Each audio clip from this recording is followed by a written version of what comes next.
அதுக்குள்ள விடிஞ்சிருச்சா?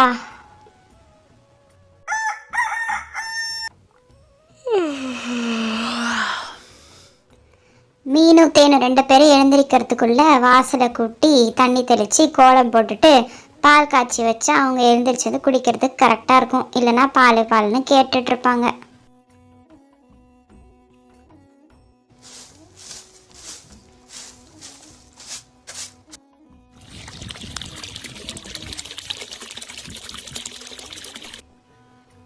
இன்னைக்கும் ரொம்ப சிம்பிளாக நட்சத்திர கோலத்தையே போட்டு முடிச்சிருவோம்.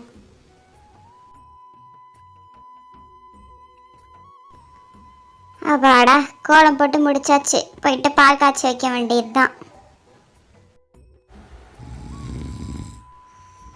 மீனும் தேனும் கோழி கூவி விடிஞ்சிருச்சு. இன்னமும் கொரட்டை சத்தம் கேட்டுட்டு இருக்கு. சீக்கிரம் எழுந்துறீங்க.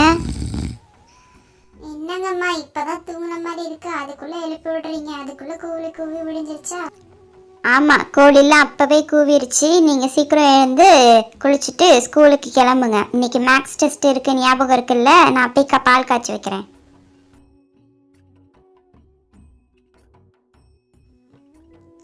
அம்மா, தண்ணி ரொம்ப சில்லுன்னு இருக்கும் போலயே. ஆமாம், நான் உங்களுக்கு சுட தண்ணி தான் போட்டு வச்சுருக்கேன். சீக்கிரம் குளிங்க வந்து.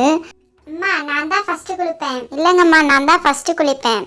சரி, 2 பேரும் சண்டை போடாமல் ஒத்துமையாக போய் சீக்கிரம் குளிச்சுட்டு வாங்க. ஸ்கூலுக்கு நேரம் ஆச்சுல்ல?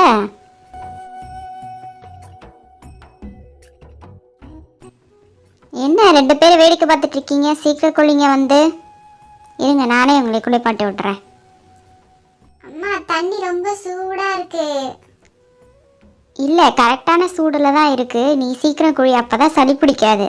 அம்மா, நாங்கள் 2 பேரும் கொஞ்ச நேரம் தண்ணியில் விளையாடிட்டு வரோம். நீங்கள் போங்கம்மா. சீக்கிரம் வரணும். என்ன? இந்தாங்க, சீக்கிரம் இந்த 2 ட்ரெஸ்ஸையும் போட்டு சாப்பிட்டு ஸ்கூலுக்கு கிளம்புங்க. ஸ்கூலுக்கு டைம் ஆயிடுச்சுல்ல? மீனு, இன்னைக்கு மேக்ஸ் மிஸ் சொன்ன மேக்ஸ் எக்ஸாமுக்கு படிச்சிட்டியா? நான் படிச்சிட்டேன். நீ படிச்சிட்டியா?